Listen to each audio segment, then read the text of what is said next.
यदि आप मुझे कोई सेवा का मौका दें तो। प्रभु ने कहा बहुत जोर से भूख लगे। अपने भाग्य की सराहना करना। कोई साधु यह कह दे कि हम भूखे हैं कुछ बनाइए, कोई गुरु आकर के कह दे, कोई ब्राह्मण, कोई गरीब, कोई दीनहीन आके बोल दे, आप समझ लीजिए आपकी भाग्य की सराहना जितनी की जाए उतनी कर।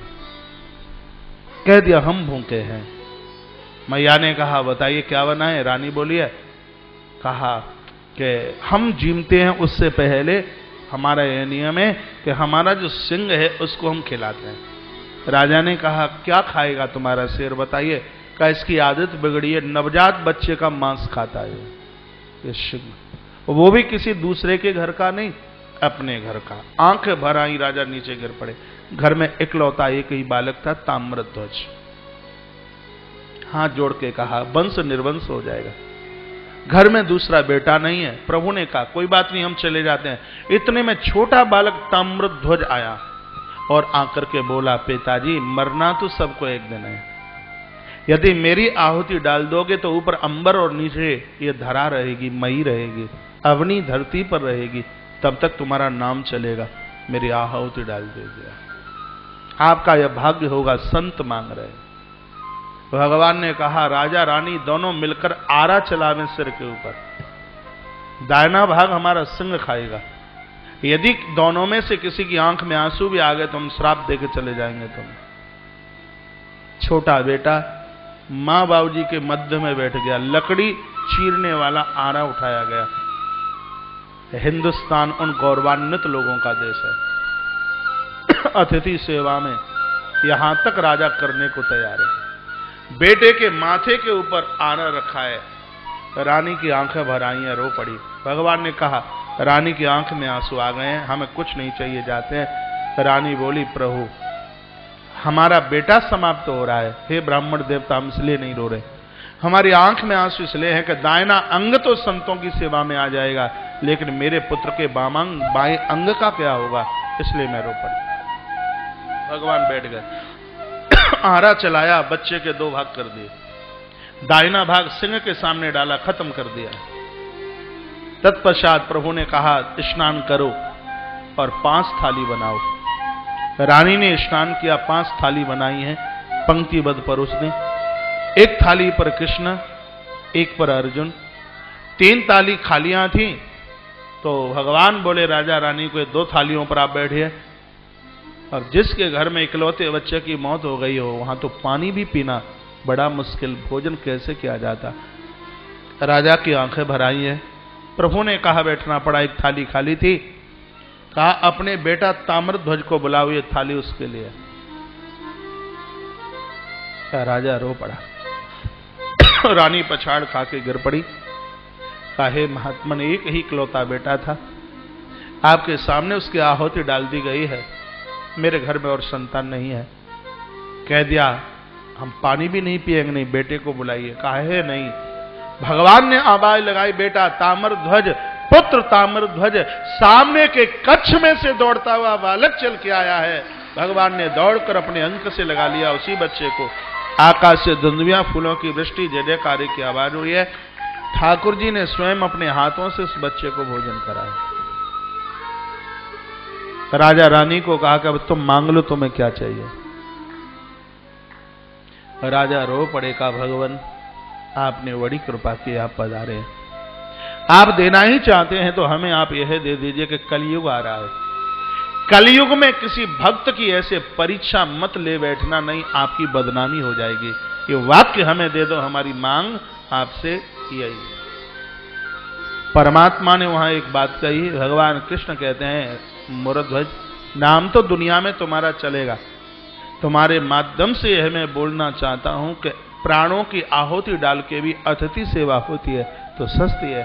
जिसने दूसरों को खिलाना सिखा है एक दिन उसकी देहली पर परमात्मा जरूर चल के आता है, भले ही ईश्वर कौन से ही रूप में क्यों ना चल करके। इसलिए भागवत का यह पहला प्रश्न है श्रेय। दूसरा है प्रमेय। सत्कर्म करने के बाद बदले की भावना ना रहे। किसी की बेटी का विवाह हुआ, आप कुछ करके आ गए, तो इच्छा जाहिर न कीजिए कि आपकी पिंकी का विवाह होवे तो और भी आपके लिए कुछ कर जाए, नहीं, बदले की भावना नहीं। अगला प्रश्न है भगवान के अवतार। आकाश के तारों को, धरती की रज कणों को गिना जा सकता है, लेकिन भगवान के अवतार कितने हुए हैं? परमात्मा के अवतारों की गिनती नहीं की जा सकती। नास्तिक लोग अवतार नहीं मानते। आप बढ़िया फैक्ट्री चलाते हैं तो आपको फैक्ट्री देखने को जाना भी पड़ेगा। आपने फैक्ट्री लगाई है, आपको जाना पड़ेगा। आप नहीं जाओगे तो कंपनी का चौपट हो जाएगा। उसी प्रकार से संसार भी भगवान के द्वारा बसाया गया।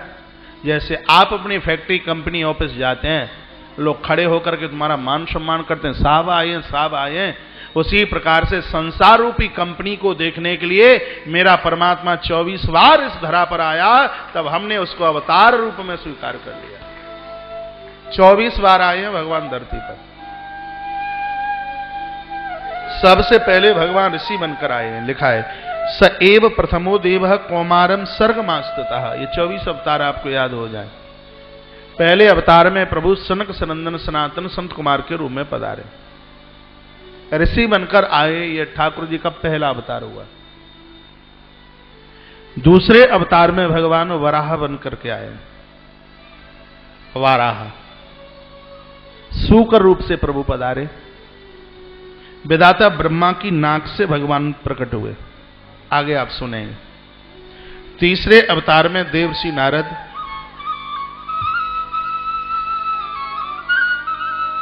चौथे अवतार में नर नारायण, पंच महाकपिलो नाम सिद्धि सकाल विप्लवतः। पांचवें अवतार में भगवान कपिल नारायण के रूप में प्रकट हुए।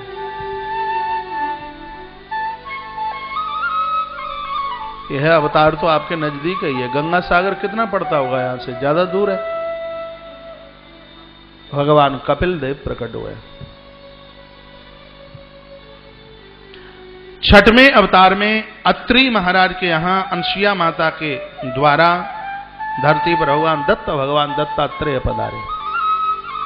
अगला अवतार तो भगवान शिवदेव, यज्ञ भगवान।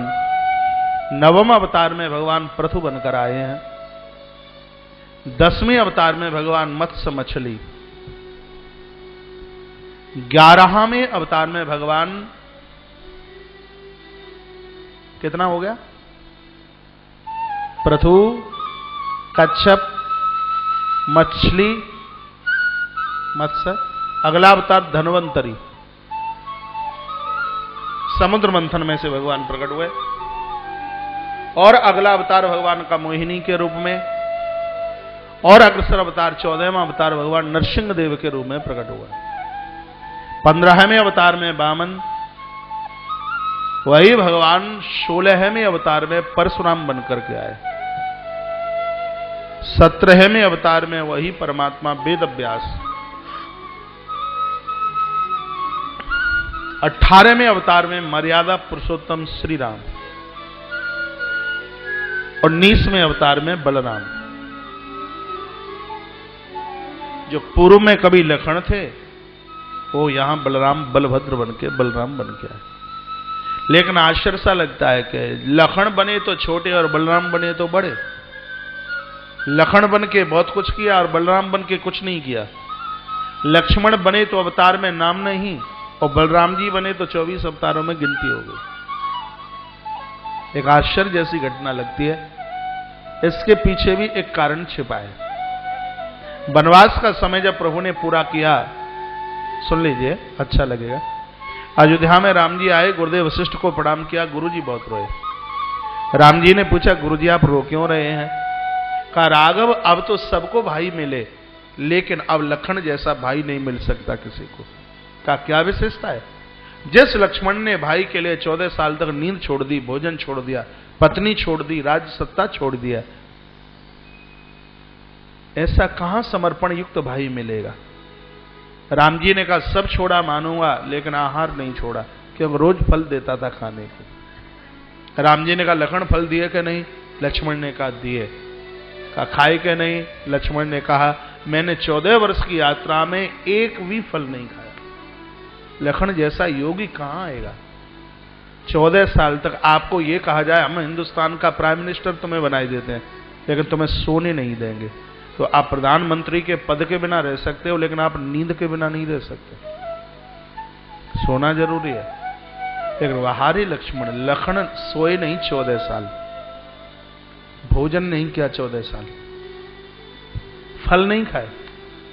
राम जी ने कहा तो फल कहां है? कहा प्रभु आप मुझे देते, मैं अयोध्या गुरु जी के चरणों में भेजता। ये गुरु जी को पता होगा। भैया माइक की आवाज बढ़ाओ। गुरुदेव ने एक टोकरा ला करके रख दिया जिसमें 14 साल के फल। राम जी ने 14 वर्ष के फल गिने, उन फलों में 4 फल कम निकले। राघव बोले लखन ये 4 फल खाए तो हैं तुमने? लक्ष्मण रो पड़े और कहा भैया ये 4 फल मैंने खाए नहीं, वनवास की यात्रा में ये 4 फल तुमने मुझे कम दिए हैं। एक तो जिस दिन हम अयोध्या छोड़ के जा रहे थे उस दिन आपने कोई फल खाने को नहीं दिया। दूसरी बार जिस दिन हमें पता लगा कि पिता दशरथ की मृत्यु हुई है उस दिन भी कोई फल खाने को नहीं दिया। तीसरी बार जिस दिन माता जानकी का हरण रावण के द्वारा हुआ उस दिन भी आपने कोई फल खाने को नहीं दिया। और चौथी बार जिस दिन मेघनाद की शक्ति मेरी छाती में लगी उस दिन भी आपने कोई फल खाने को नहीं दिया। सरकार ये वही 4 फल, वनवास की यात्रा के वही 4 फल कम है। राम रो पड़े, लक्ष्मण को कंठ से लगाया, कहा भाई मन करता है तेरे चरण धो लूं, लेकिन छोटा है तो अपराध लगेगा। आज गुरुजी के सामने वायदा करता हूं कि आने वाले द्वापर में मैं तो तुम्हारा छोटा भाई कृष्ण और लक्ष्मण तो मेरे बड़े भाई बलराम बन करके प्रकट हो गए, उस समय मैं तुम्हारे चरणों की सेवा करूंगा। और यह मेरा दिया हुआ वरदान है तुम्हारे लिए, आने वाले समय में 24 अवतारों में तुम्हारे नाम की गिनती होगी। इसलिए वही लक्ष्मण और बलराम बने हैं और श्रीमद् भागवत में 19वें अवतार में गिनती हो गई। और 20वें अवतार का एते चांस कलाम पुंसाम कृष्णस्तु भगवान स्वयं।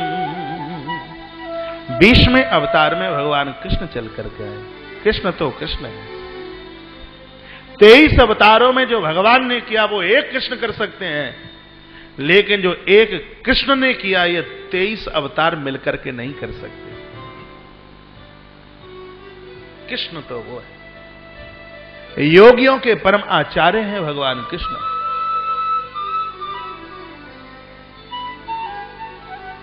कृष्ण नहीं होते कर्ण नहीं मरता। कर्ण की यदि मृत्यु नहीं होती तो पांडव युद्ध कभी भी नहीं जीत पाते। कृष्ण की लीला ही बड़ी अटपट है। जन्म लिया कारागृह में, बड़े हुए दूसरे के घर में, 6 दिन के ढंग से न हो पाए पुतना को मार दिया, 1.25 साल के ठीक से न हो पाए वृक्षों को ही उखाड़ दिया, नीचे पटक दिया। ये सब लीलाएं आप सुनेंगे। अभी ढंग से 7 साल के नहीं हो पाए गराज को उठा लिया है। 3.25 साल की उम्र में सांप के फण के ऊपर नाचे। कृष्ण तो कृष्ण है। क्या कहूं गोविंद के लिए तो सुन लीजिए। एक महाभारत की छोटी सी कथा आपको सुना दूं गोपाल के लिए। जिस समय बाबा भीष्म मरने में आते नहीं तो दुर्योधन को बड़ी चिंता हुई है। दुर्योधन ने कहा बाबा आप मेरा खा करके इन दुश्मनों की बजाते हो, तुम चाहो तो युद्ध का समाधान आज ही हो जाए, तो मैं इन पांडवों को मारना नहीं चाहते। भीष्म ने कहा सुनो दुर्योधन, मैं एक उपाय बता देता हूं, तो सुरक्षित बना रहे, तेरी मौत नहीं होगी, उपाय मैं बता देता हूं। कहा क्या उपाय है? उपाय है कि रात के 12 बजे मेरी माला पूरी होती है, आधी रात्रि तक रोज बाबा भीष्म जप करते हैं माला के ऊपर। रात को 12 बजे मेरी माला पूरी होती है। यदि उस समय तेरी पत्नी आ जाए मेरे सामने और मुझे प्रणाम करे तो मैं उसे अटल सौभाग्यवती का वरदान दे दूंगा, फिर मौत